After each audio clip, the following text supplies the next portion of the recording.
Kasi doon ka nga papasok sa ano, di ka? Dito pwede nang makidaan. Yes. Hindi ka, at saka hindi ka na mata-traffic. Hindi ka nadadaan ng bayan eh.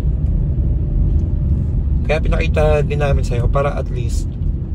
Yun nga din sinasabi na tingnan mo ang daan. Oo. Kung madali punta.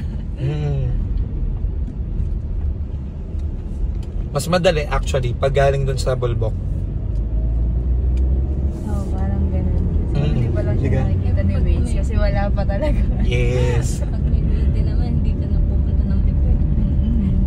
Parang nung kami nasa Nueva Ecija, sabi ko ba't parang iba na tong mga daan? Wala sa Waze. Oo. Hindi pa siya nadedetect. Hindi pa nadedetect. Digo. Parang yung daan sa from ano yan sa may LCC kasi ano lang itong mababaw. Pamintahan. Ay yung pamintahan. Diba?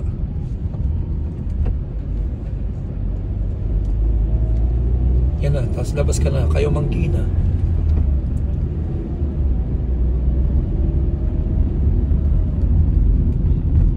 Nilagyan na pala nila ng Kawai. Kahapon niya na nadali ng truck. Wow, nako. Ngero.